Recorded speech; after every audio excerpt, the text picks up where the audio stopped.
Today on Spiritual Awakening Radio, the case for the Book of Enoch as scripture and key spiritual teachings to be found in the Book of Enoch. And by the Book of Enoch, I'm referring to the Book of First Enoch, Second Enoch, and Third Enoch. Long, long ago, I was reading from the New Testament using the Berkeley translation of the Bible. I was reading the Book of Jude, a short one-chapter book near the end of the New Testament, and came upon Jude verses 14 and 15 and saw this quote. Jude was quoting something. Enoch, the seventh from Adam, prophesied about these men also, saying, "Behold, the Lord comes with 10,000s of his saints." And so on. This was a quote that Jude was making. And the footnote at the bottom of the page said that Jude was quoting from another book, a book called First Enoch. Jude was quoting from First Enoch chapter 1, verse 9. The Book of Enoch is not found in the table of contents of the Bible. It's not an Old Testament book, but is something else, something other. What is this Book of First Enoch? I thought to myself at the time. This, for me, turned out to be a kind of life-changing, revolutionary discovery. Here we have this New Testament author quoting this scripture not found in the Bible called the Book of First Enoch. What's up with that? Tell me more about this Book of First Enoch. Where did it come from? Why isn't it in the Bible now? What does it have to say? Who used it? Where does it come from? How does it fit into the history of Scripture?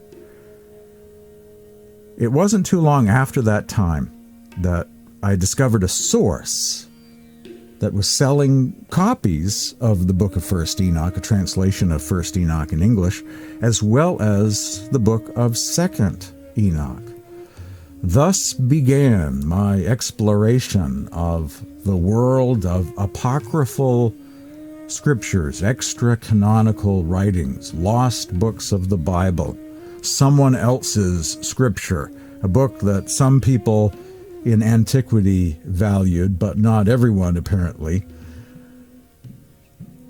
It began my whole exploration of the books of Enoch, Dead Sea Scrolls, Nag Hammadi Library. The King James version of the Apocrypha is a book I eventually purchased that contains books that are found in some King James pulpit Bibles, but generally are not included in the regular King James version.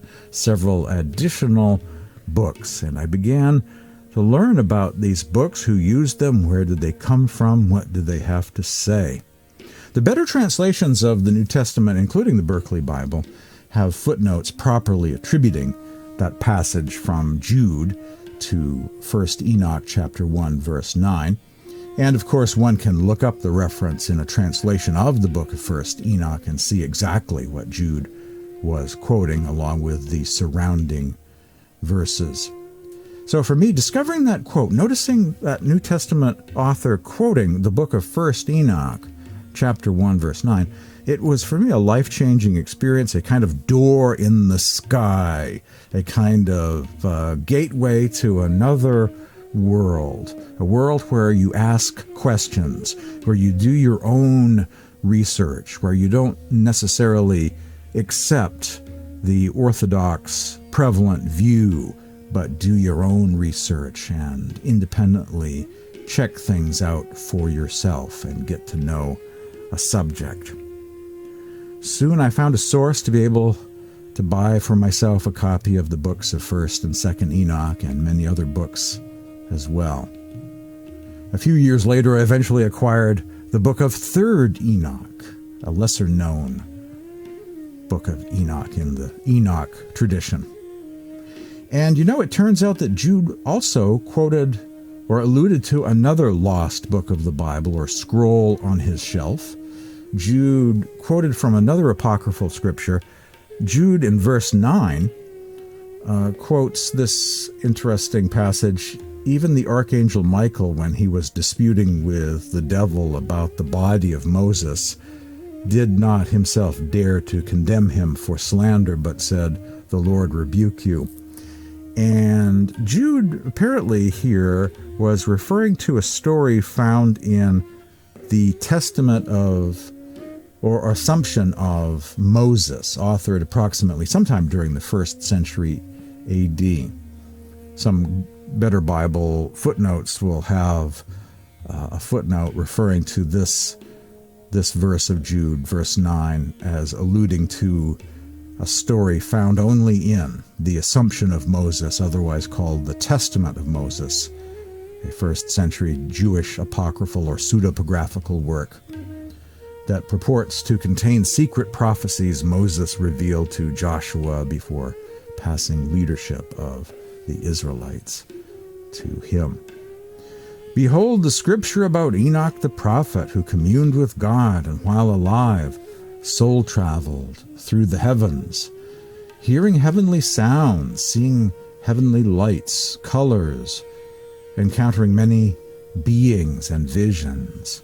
Those are some of the things you'll encounter if you read the book of First Enoch and the book of Second and the book of Third Enoch. The Enochian literature represents some of the earliest scriptures of humanity, articulating the off-world concept of soul travel, that human beings, while alive, can explore various heavenly realms, that indeed it's part of our spiritual journey, that we do experience such visions, that this is intended to be the norm, part of our heritage, if you will, a paradise lost that can easily be found again, a mystical journey back to Eden we're all invited to take.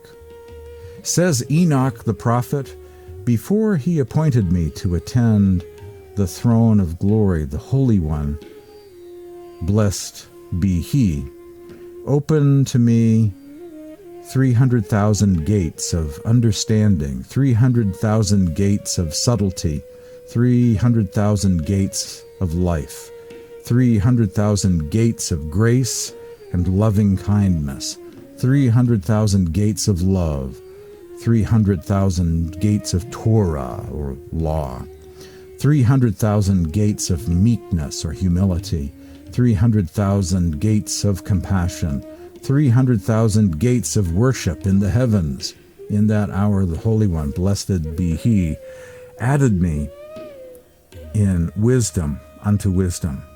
He added understanding unto understanding, subtlety unto subtlety, knowledge unto knowledge, mercy unto mercy, instruction unto instruction, love unto love, loving kindness unto loving kindness, goodness unto goodness, meekness unto meekness, power unto power, strength unto strength, might unto might, brilliance unto brilliance, beauty unto brilliance, splendor unto splendor. And I was honored and adorned with all of these good and praiseworthy things more than all the children of heaven. Some poetry from the Book of Enoch. The books of Enoch consist of the Book of First Enoch, the Book of Second Enoch, also known as the Book of the Secrets of Enoch, and the Hebrew Book of Enoch, also known as Third Enoch. The Book of First Enoch is an ancient Jewish religious work ascribed to Enoch, the great-grandfather of Noah. Of course, it wasn't really written thousands and thousands of years ago. It was not a book that goes back that far in history, but about 300 BC or so, 300, 400 BC. Some of the writings of Enoch are actually 200 BC, and the latest part of Enoch, the Book of Third Enoch, actually dates from the 1st or 2nd or 3rd century AD. So that is the time period that this Enochian literature was composed during, that window of time, BC through AD. A few centuries BC, a century or two AD, that time range. The Book of First Enoch is regarded as sacred scripture by the Ethiopian Orthodox Church, which to this day regards it to be canonical. It's in their Bibles. It is in their table of contents, along with many familiar books and some books that you probably would not recognize. Also, there's over 80 books in the Ethiopian Bible. There's another gospel in there. There's 5 gospels, not 4. There's something called the Ascension of Isaiah, also found in the Ethiopian Bible, along with First and Second Enoch, plus Genesis, Exodus, Numbers, Deuteronomy, and so on, and, Matthew, Mark, Luke, John, Revelation, the more well-known ones. Western scholars currently assert that the older or oldest sections of the Book of First Enoch, mainly the Book of the Watchers, dates from about 300 BC. And the latest part, the Book of Parables, probably was composed at the end of the 1st century AD. There is no consensus among Western scholars about the original language. Some propose Aramaic, others Hebrew, or that First Enoch was composed partially in Aramaic and partially in Hebrew. A short section of First Enoch is quoted, as I mentioned, in the New Testament, the letter of Jude, a canonical endorsement for the Book of First Enoch, quoted in the letter of Jude in the New Testament. It is argued that all of the writers of the New Testament were familiar with the Book of First Enoch and were influenced by it in its thought and diction. The scholar R.H. Charlesworth, in one of his translations, has a long list of parallel passages between First Enoch and various books of the New Testament, suggesting that the Book of First Enoch was very influential upon many of the New Testament authors. There are also parallel passages between First Enoch and the Quran, First Enoch and other ancient texts as well, a very influential book of antiquity. Many copies of it were found amongst the Dead Sea Scrolls, a very popular book, a bestseller from the ancient world, if you will. The first part of the Book of Enoch describes the fall of the Watchers, the angels who fathered the Nephilim. The remainder of the book describes Enoch's visions of the heavens, or visit to the heavens, in the form of travels, or soul travel, visions and dreams, and his revelations. It's a very out-of-body or near-death experience kind of book, very visionary, off-world, very otherworldly, with a lot of descriptions of the heavens. The Book of First Enoch consists of 5 quite distinct major sections. There are several books within the Book of First Enoch. In other words, different books all lumped together by scholars under the name First Enoch, but actually First Enoch is divided into several books with a very long and complicated history of different authors. The Book of the Watchers represents First Enoch chapters 1 through 36. The Book of Parables of Enoch is First Enoch chapters 37 through 71, and is also called the Similitudes of Enoch. This is also called the Son of Man section of First Enoch, as it uses that rather Christian-sounding term many times. The Book of Parables, or the Son of Man section, is the only section of the Book of First Enoch not found amongst the Dead Sea Scroll discovery.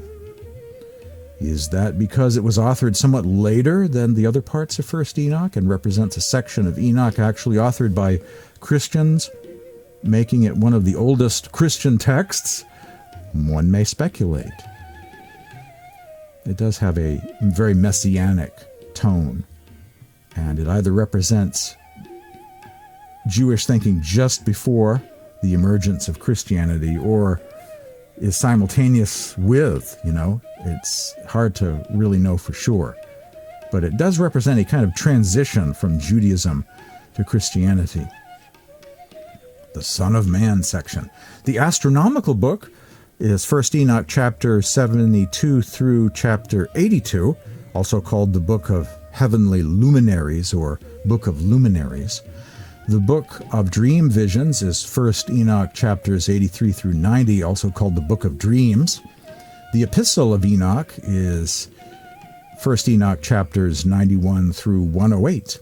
Some Ethiopian scholars have suggested that the Book of Giants, found amongst the Dead Sea Scrolls, should be part of the collection, appearing after the Book of Watchers, in place of the Book of Parables. Once again, that Son of Man section that seems a little bit out of place, or perhaps written later on and sounds rather Christian. Not the only example of that, I might add. The Assumption of Isaiah actually uses the word Trinity and is probably a Jewish text with Christian interpolations or additions later on in its history. In any case, the shared view is that these 5 major recognized sections of First Enoch were originally independent works with different dates of composition, different authors, themselves a product of much editorial arrangement, and are only later redacted into what we now call First Enoch. With all of these writings, the idea that Enoch wrote Enoch, that Matthew wrote Matthew, that John wrote John, that's all sort of naive literalism. The actual history of these documents, these scriptures, is much more complicated. You have a group of people affiliated with a community that are fans of Enoch, or friends and disciples and followers of one saint or apostle or another, representing the John community or the Matthew community or whatnot. And you have eventually documents produced, and then some additions and corrections and so on. And so it's a much more complicated thing than a guy by the name of Matthew sitting down and writing a Gospel of Matthew, or Enoch supposedly, or channeled Enoch, coming up with one single document. It's a very complicated thing with many authors, editors, redactors, many different books combined together to make up First Enoch as we now have it. Introduction to Second Enoch, the Book of the Secrets of Enoch. The Book of Second Enoch is also known as Slavonic Enoch, or the Secrets of Enoch, is a pseudepigraphical text ascribed to Enoch, but actually written much later. It's ascribed to Enoch the prophet. It is usually considered to be part of the apocalyptic literature. Late 1st century BC is the dating often preferred for its composition. The text has been preserved in full only in the Slavonic language, basically preserved by Christians who continue to read it, whether it was in the Bible or not, for a number of centuries. But in 2009, it was announced that Coptic fragments of the book had been identified. It was rediscovered. The Book of Second Enoch was rediscovered and published at the end of the 19th century. It got lost in the early centuries AD, lost to the Western tradition of Christianity, that is, and it became one of those lost books that people heard it once existed, but no one had a copy in the Western world until it was rediscovered during the 19th century and has been given back to anyone interested in reading it. Most scholars consider Second Enoch to be composed by an unknown Jewish sectarian group, while some authors think it's a 1st century Christian text. So it's not all cut and dried as to, the consensus about where some of these things came from, when exactly they were written. I mean, we have here a range from the 1st century BC by a Jewish sect to perhaps written by Christians sometime during the 1st century AD. That's the range of dates and possible sources for the Book of Second Enoch. The critical arguments for the early dating of the text have been very largely linked to the themes of the temple in Jerusalem and its ongoing practices and customs. Scholarly efforts have been, in this respect, mostly directed toward finding hints that the sanctuary was still standing when the original text was composed. Scholars noted that the text gives no indication that the destruction of the Temple of Jerusalem has already occurred at the time of the book's composition. So, in other words, it likely was composed before 70 A.D., when the Jewish Temple of Jerusalem was still there. After 70 A.D., it was, of course, destroyed. At 70 A.D., it was destroyed by Roman legions. So, most likely, Second Enoch was composed sometime before 70 A.D. Well, after the break, we'll delve into the introduction to Third Enoch, and then I'll start to share about the meaning and teachings of the Book of Enoch, and eventually we'll get to the spiritual practices of the Enochian literature. The Book of Enoch, today on Spiritual Awakening Radio. Stay tuned for much more after this break.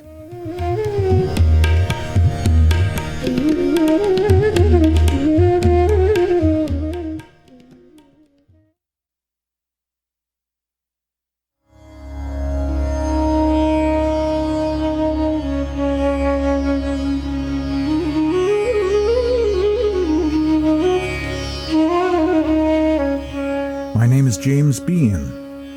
Today on Spiritual Awakening Radio, I'm exploring the Enochian Scriptures, the books of First, Second, and Third Enoch, and the takeaway. What are some of the key spiritual teachings to be found in these mysterious ancient texts?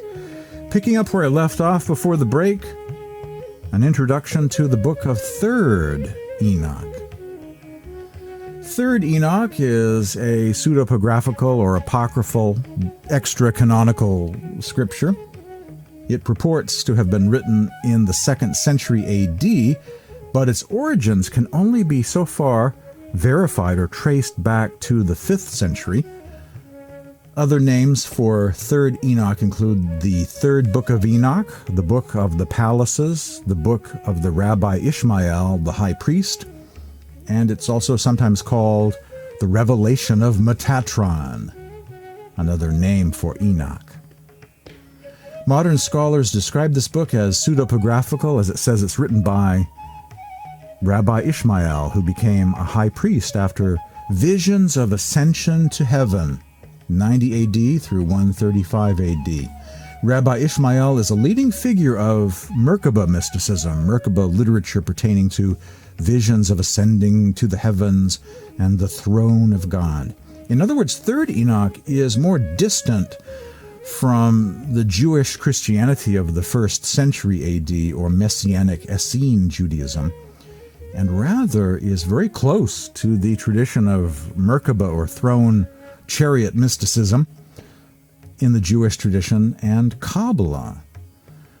The main themes running through Third Enoch are the ascension of Enoch into heaven and his transformation into the angel Metatron.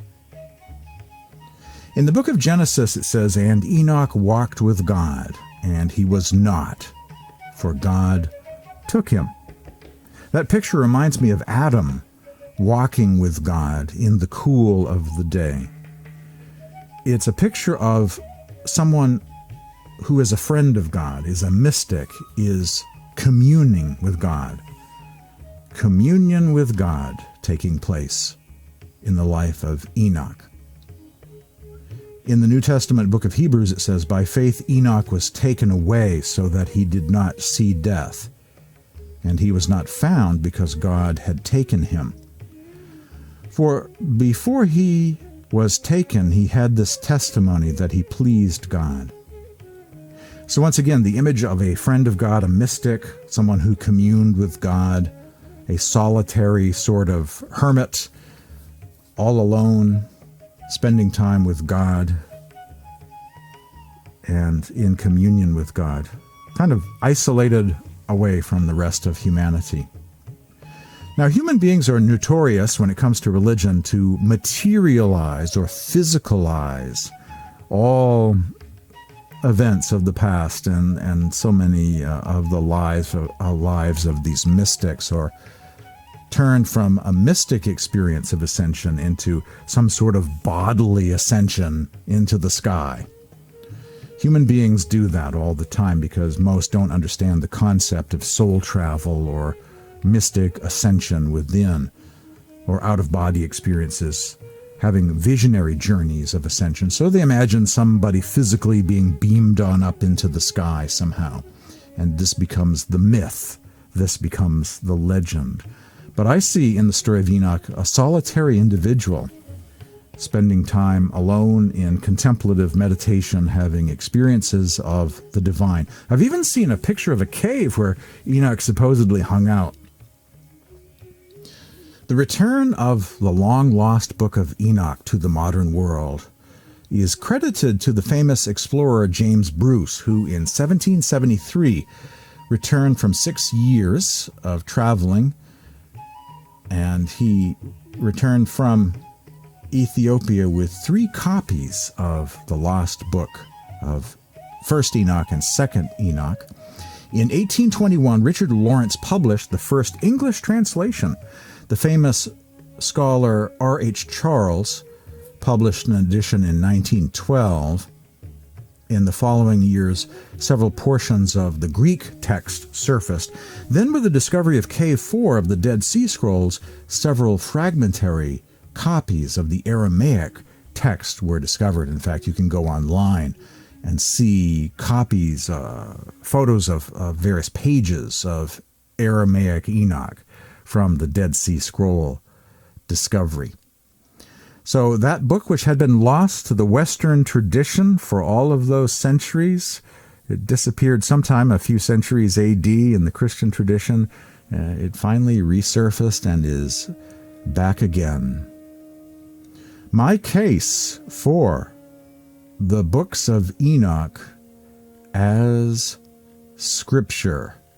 The key points, my presentation, the case for the Book of Enoch as Scripture. 1. Enoch and the Dead Sea Scrolls. As I mentioned, the Book of First Enoch was part of the Dead Sea Scrolls Bible, the Essene Bible, the Essene branch of Judaism. The Essene Library of Qumran in Israel includes many fragments of First Enoch, a very popular book that they studied. It was very popular amongst Essene Jews and the Ebionites, those Jewish Christians, the Hebrew Christians of the 1st century A.D., a very influential book, as I mentioned earlier. First Enoch was included amongst the Dead Sea Scrolls. In fact, it was one of the most widely read holy books at Qumran between 400 B.C. and 70 A.D. This observation is based upon the large number of Aramaic Enoch fragments that have been found there. Many Jews were studying Enoch before and during the time of Jesus. Point number 2, Jude quoted, as I mentioned earlier, Jude quoted Enoch, the book of First Enoch, in the New Testament. The author of the Book of Jude quoted First Enoch in his New Testament letter or epistle, a great canonical endorsement for the Book of First Enoch by the original Jesus movement. The Bibles that bear the most resemblance to the Scriptures of Jude, which included the Book of First Enoch, and I mentioned earlier his reference to a story found in the Assumption of Moses, the Bibles that bear the most resemblance to the Scriptures of Jude and the original Aramaic-speaking Christians is the Ethiopian Bible of today, as well as the Dead Sea Scrolls-Essene or Qumran Bible. Jude not only quotes from First Enoch, but also from the Assumption of Moses. Both Enoch and the Assumption of Moses were recognized as Scripture by the Essenes and are still included in the Ethiopian Bible of today, along with several other books most people don't know about, including the Ascension of Isaiah. After the break, I'll continue to share my key points, my presentation about the case for the books of Enoch being considered Scripture. You're hearing Spiritual Awakening Radio. Stay tuned for more after this break.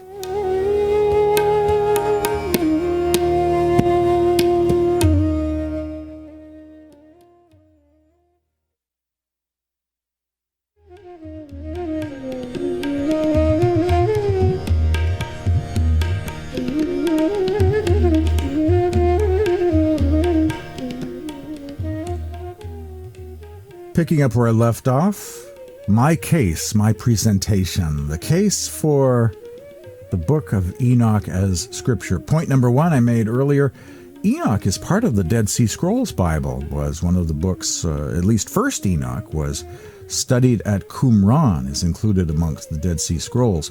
The Book of First Enoch is quoted in the New Testament itself by Jude, who quotes it in his New Testament epistle. And as I mentioned earlier, some scholars have noticed there are parallels between the Book of First Enoch and other New Testament authors, suggesting that many individuals were greatly influenced by the Book of First Enoch, and that includes Jesus.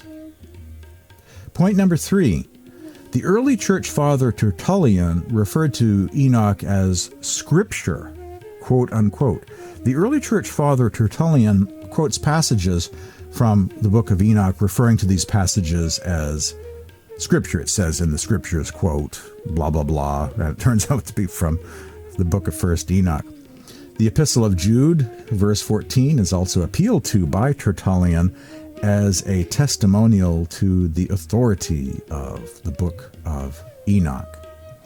Tertullian's canon of the Old Testament included the Deuterocanonical books, since he quotes most of them. He also cites the Book of Enoch as inspired and thinks those who wanted to remove it were wrong. Barnabas, Justin Martyr, Irenaeus, Origen, and Clement of Alexandria were also fans of Enoch. The Book of Enoch was extant centuries before the birth of Christ, and yet is considered by many to be more Christian in its theology than Jewish. It was considered scripture by many early Christians. The earliest literature of the church fathers is filled with references to this mysterious book.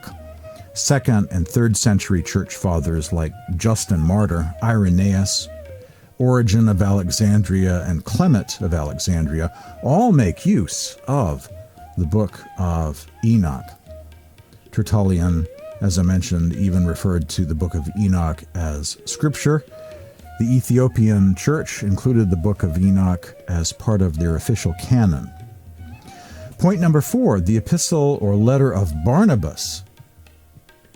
Like some other major leaders, Barnabas quoted from Enoch, even using the term Scripture to describe Enochian passages. And there's a book called Early Christian Writings, the Apostolic Fathers, published by Penguin Classics, that includes a document known as the Epistle of Barnabas. So if you check out the Epistle of Barnabas, you'll see him refer to Enoch as, it says in the Scriptures, and then it turns out to be references to the Book of Enoch. Point number five, Enoch is in the Bible. It's already in the Bible. The Ethiopian Bible. The Ethiopian Orthodox Bible includes the books of First and Second Enoch. The Ethiopian Bible contains the books of Enoch and several other surprising books once banned and thought to be forever lost, thus preserving this earlier understanding dating back to the time of the Dead Sea Scrolls and the New Testament, including the time of Jude, that viewed Enoch to be an inspired sacred text. Jude, Justin Martyr, Barnabas, influential upon the authors of the New Testament, including the Book of Revelation, very popular amongst the Essene Jews at Qumran. You know, it represents that earlier take on Scripture. The Ethiopian Bible is a very important Bible with an interesting table of contents. Spiritual meaning. The spiritual teachings, the foundational or key essential ingredients one can notice about the teachings of Enoch, the Scriptures of Enoch. Meditation in the Book of Enoch. It says in the Book of Enoch, I will speak to you when you are alone. Be still and know I am God. Meditation in the Book of Enoch. Of course, that passage will sound familiar to some. It's also found in Psalm 46, verse 10. Be still and know that I am God.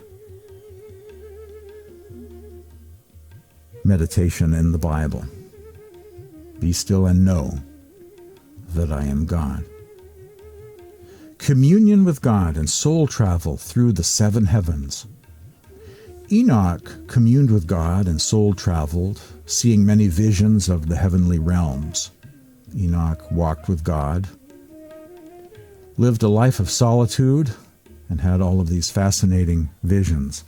Some teachings found in the Enochian scriptures. The name of God in the Son of Man or parables section of First Enoch. The supreme being is called the Lord of Spirits. In Sant, the Path of the Masters, the supreme being is called Radhasoami, which means the Lord of the Soul, sometimes also referred to as Radhasoami Dayal, the merciful or compassionate Lord of the Soul. In this Son of Man Book of Enoch, this Son of Man section found in First Enoch, the supreme being is called something similar, the Lord of Spirits. I like that term, actually, the Lord of Spirits. For great is the mercy of the Lord of Spirits, and he is long-suffering, and all his works and all his forces. As many as he has made, he has also revealed to the righteous and the chosen, in the name of the Lord of Spirits. In his name they will be redeemed, and the Lord of Spirits will have compassion on them, for his mercy is great.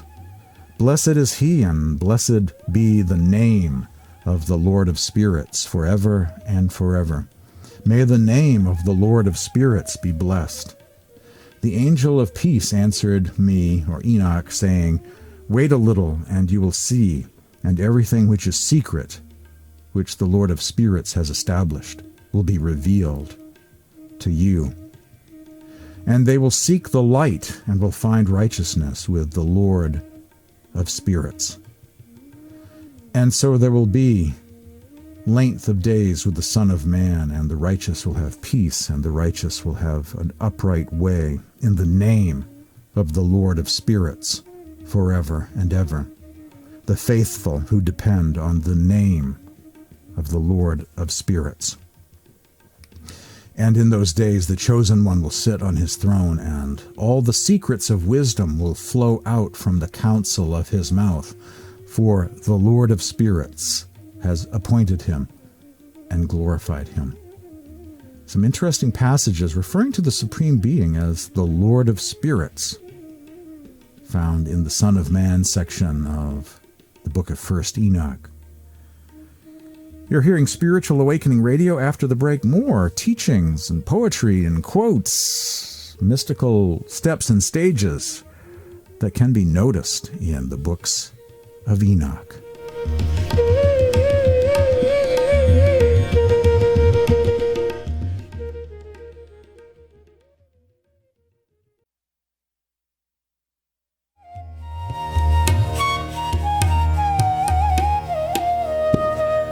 Listen for my email address and text message number at the end of this segment, at the end of today's program, so I can send you a copy if you like. You can request a copy of the books of 1st, 2nd, and Enoch, all together in a single PDF file, or I can share with you a link to that Book of Enoch, the whole thing, 1st, 2nd, and 3rd, as an online book. There's a strong light mysticism to be found in the books of Enoch, visions of light, colors, angels, beings of light, heavenly radiance. The final passage I'll share with you today from the Son of Man section of the Book of First Enoch, referring to the Supreme Being as the Lord of Spirits. And there will be ceaseless light, and the light will endure in front of the Lord of Spirits, and the light of uprightness will endure in front of the Lord of Spirits forever. Sound mysticism in the Enochian scriptures. The sound of a trumpet, a heavenly sound of a trumpet, induces the ascension of a soul to the heavens at the beginning of the book of Revelation. an out-of-body experience recorded in chapter 4 of the book of Revelation. After this I looked, and there before me was a door standing open in heaven, and the voice I had first heard speaking to me like a trumpet said, "Come up hither, come up here, and I will show you, I will reveal to you what must take place after this." At once I was in the Spirit, and there before me was a throne in heaven with someone sitting on it. So too, the sound of a heavenly trumpet is the activation of a near-death experience or visionary ascension experience. In the book of Third Enoch, Enoch raised upon the wings of the Shekinah to the place of the throne, the Merkabah, and the angelic hosts. It says in Third Enoch, "And I took him," that is Enoch, "from among them, and I lifted him up with the sound of a trumpet, to be my witness together with the angels of the seventh heaven, by the Merkabah in the world to come." Merkabah is a Hebrew word and means God's throne chariot and refers to the chariot of Ezekiel's vision. The goal of the Merkabah mystic was to enter the throne world after passing through 7 heavenly regions. One of the key teachings of the Enochian scriptures is the ascension of the soul through 7 different heavens. And it's not unique to Enoch, but is available to us all, and there are many descriptions of individuals ascending through the 7 heavens. For instance, the Apostle Paul in 2 Corinthians chapter 12 coined the term out of body, one of the first references in all of the world to an out-of-body experience, and describes ascending to the 3rd heaven. The Apostle Paul referred to this 3rd heaven as paradise. You know what? The book of 2nd Enoch, a Jewish mystical text very popular during the early centuries AD, also calls the 3rd heaven paradise. Probably not a coincidence. Paul's terminology was evidently based on some form of Jewish mystical understanding about the nature of the heavenly realm, certain visions, lights, and sounds not lawful to utter or disclose to the uninitiated public are associated with each of the heavens and serve as markers along the way. In spiritual traditions such as Sant, Sufism, Kabbalah, and Gnosticism, and no doubt others in antiquity, there are passwords, sacred names associated with various heavenly regions, given by a living teacher during one's initiation, in order to help the soul pass from heaven to heaven during inward mystical journeys of ascension. Especially the book of 3rd Enoch has many such sacred names or passwords of power. Another book found in the Ethiopian Bible that describes a kind of near-death experience or ascension through the heavens is the Ascension of Isaiah. And like a near-death experience, at the end, it says, "And this angel said to me, Isaiah, son of Amoz, I set you free, for you have seen what no mortal man has ever seen before. Yet you must return to your garments of flesh until your days are completed. Then you will come up here again." Ascension of Isaiah, chapter 11, verse 34, from the Ethiopian Bible. It sort of reminds me of a near-death experience where the person is told they have work to do still in the world and are being sent back to their body. Sounds a whole lot like that, doesn't it? One can attain the spiritual world through the practice of outward and inward holiness, excessive love of God, and the delight in his recollection, or zikr, and holy names, said Abraham He Hasid, a Jewish Sufi mystic. This following quote comes from Joan Borisenko from the book 7 Paths to God, The Ways of the Mystic. The 1st century Rabbi Akiva ascended through the 7 heavens and the 7 palaces in the highest heaven by means of the passwords uttered to the angelic gatekeepers. His meetings with God were characterized by luminosity. Behold, the scripture about Enoch the prophet. today on Spiritual Awakening Radio. Enoch, who communed with God and while alive, soul traveled through the heavens, hearing heavenly sounds, seeing heavenly lights, colors, encountering many beings and visions. First, second, and third Enoch represents some of the earliest scriptures of humanity, articulating the off-world concept of soul travel, that human beings, while alive, can commune with God and explore the various heavenly realms, that indeed it's part of our spiritual journey that we do experience such visions, that this is intended to be the norm, part of our spiritual heritage, a paradise lost that can easily be found again, a mystical journey back to Eden we're all invited to take. As it says of Adam in the Garden of Eden, existing not physically in this realm, but in the third heaven called paradise, one of the inner regions of consciousness, I made the heavens open to him, that he should hear the angels singing the song of victory and see the bright, radiant light. If you'd like to receive a copy of the Books of Enoch, send me an email at this address, james@spiritualawakeningradio.com. My email address is james@spiritualawakeningradio.com, or text me at this number, 508-603-9381. Thanks and appreciation goes out to all of those who have donated, who support Spiritual Awakening Radio. There's a donate button at my website, spiritualawakeningradio.com. Visit my website where you'll find links to podcasts on demand for free and a link to the Spiritual Awakening library of online books, blogs, social media, daily spiritual quotes, all available by going to spiritualawakeningradio.com. Tune in again next week at this same time for another edition of Spiritual Awakening Radio.